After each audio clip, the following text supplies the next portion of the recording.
बिस्मिल्लाहिर्रहमानिर्रहीम अस्सलाम वालेकुम। आज हम डिस्कस करने जा रहे हैं इम्पोर्टेंस ऑफ रैंडम सैम्पलिंग। कोई भी हमने स्टडी करनी है, कुछ सैंपल लेना है, तो उस सैंपल लेने की क्यों ज़रूरत हमें पेश आती है और किस तरह लेना चाहिए। सबसे पहले रैंडम सैम्पलिंग देखते हैं क्या होती है।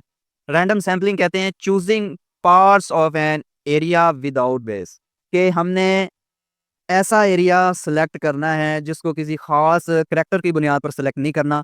जब भी हमने स्टडी करनी है, हम रैंडमली कोई भी एरिया सेलेक्ट कर सकते हैं, जो हमारे सामने आ गया हमने वहाँ से सैंपल उठा लेना है। लेकिन हमने ये नहीं देखना, तो हमने बायस नहीं देखना, ठीक है, बायस नहीं देखना। सिर्फ जो भी एरिया हम जो चीज़ सेलेक्ट कर रहे हैं, अगर वो हमारे सामने आ गई, हमने रैंडमली वो एरिया सेलेक्ट करना है जहाँ से सैंपल लेना है। किसी करैक्टर की बुनियाद पर हमने वो एरिया सेलेक्ट नहीं करना, इसको हम बायस कहते हैं। Help us study biodiversity Fairlie, तो जब हम रैंडम सैम्पलिंग करेंगे तो वो हमें ये हेल्प करेगी कि हम बायोडाइवर्सिटी फेयरली आराम सुकून से डिस्कस कर सकते हैं। जब हमने एक एरिया को किसी करैक्टर की बुनियाद पर सिलेक्ट कर लिया, तो फिर हम दूसरे किसी और एरिया की तरफ जा ही नहीं सकेंगे, क्या, क्योंकि दूसरे एरिया में वो हमें करैक्टर ही नहीं नजर आएंगे जो हमने पहले एरिया में सिलेक्ट किए थे। लाइक टेस्टिंग, अब यहाँ पे मैं आपको एग्जाम्पल देता हूँ कि हमारे पास एक सूप का होल पॉट है और हमने उस सूप को टेस्ट करना है कि उस सूप का टेस्ट क्या है। तो क्या हम पूरे का पूरा होल पॉट पिएंगे तब हमें टेस्ट मालूम होगा, या सिर्फ हम एक स्पून लेंगे तो उससे भी हमें पूरे के पूरे पॉट का टेस्ट मिल जाएगा। तो इसका सिंपल आंसर यही है कि हम सिर्फ एक स्पून लेंगे और उस स्पून का टेस्ट चेक करेंगे तो हमें पता चल जाएगा कि इस होल पॉट का टेस्ट क्या है।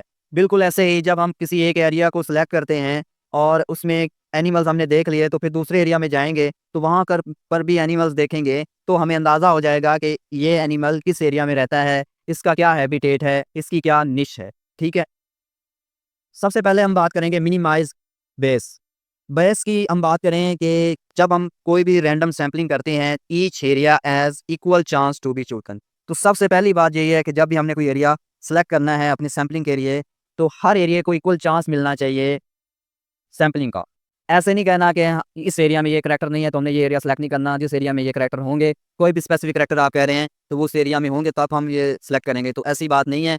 जो भी आपने सैम्पलिंग करनी है, रैंडमली आपने उस एरिया को चूज करना है।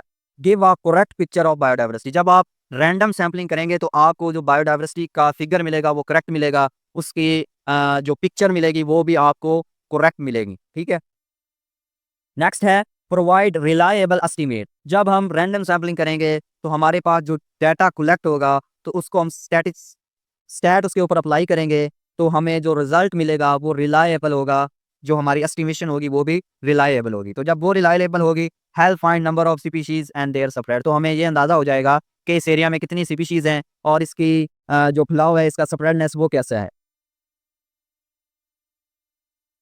नेक्स्ट है facilitate comparison, same method in different places. जब हमने एक एरिया में सैम्पलिंग कर ली है, अब हम दूसरा एरिया पे जाके सैम्पलिंग करना चाह रहे हैं, जो मेथड हमने पहले एरिया में अप्लाई किया वही मेथड हम सेकंड एरिया में अप्लाई करेंगे, तो उससे भी हमें कंपैरिजन करने में आसानी होगी।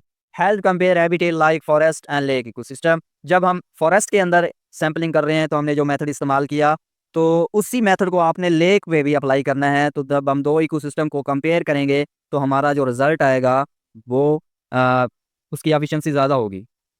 नेक्स्ट है enhance representativeness, sample from many places give better full area picture. अब हमने जब सैम्पलिंग करनी है तो कोई एक दो एरिया को नहीं चूज करना, हमने नंबर ऑफ एरिया चूज करने हैं ताकि हमारा जो एस्टिमेशन है वो करेक्ट हो सके। ताकि इसलिए हम एक या दो एरिया को हमने सेलेक्ट नहीं करना, इससे ज़्यादा को सिलेक्ट करना है, मोर को सिलेक्ट करना है, ताकि आपका रिजल्ट एफिशिएंट आए।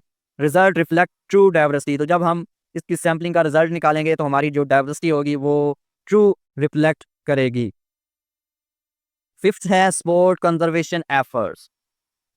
अब इससे क्या होगा, help identify area that need protection. अब हमने सैम्पलिंग की, सैम्पलिंग में हमने देखा कि एक ऑर्गेनिज्म है उसकी तादाद कम होती जा रही है, तो फिर हमें क्या मिलेगा कि हम उस एरिया में उस एनिमल को प्रोटेक्ट करने के लिए एक्शन लें। ठीक है, तो हमें यह पता चल जाएगा कि इस एरिया में प्रोटेक्शन की ज़रूरत है, यहाँ पे कंजर्वेशन स्ट्रेटजी अप्लाई होनी चाहिए। ठीक है, शो वेयर बायोडाइवर्सिटी रिचेस, और दूसरी बात हमें यह भी पता चलेगा कि किस एरिया में बायोडाइवर्सिटी ज़्यादा है, कि कौन सा एरिया उस एनिमल के लिए सूटेबल है। Help save endangered species and habitat, इसी तरह रैंडम सैम्पलिंग हमें ये भी हेल्प करती है कि हम इंडेंजर्ड स्पीशीज को कंजर्व कर सकें। ठीक है, और साथ ही साथ कुछ ऐसे हैबिटेट हैं, उनके हैबिटेट को भी हमने कंजर्व करना है। तो ये हमें कैसे पता चलेगा, जब हम रैंडम सैम्पलिंग करेंगे। रैंडम सैम्पलिंग में हमें ये चीज़ें मिलेंगी। इसी के साथ-साथ हमारा आज का लेक्चर कंप्लीट हुआ। उम्मीद है आपको इसकी समझ आई होगी।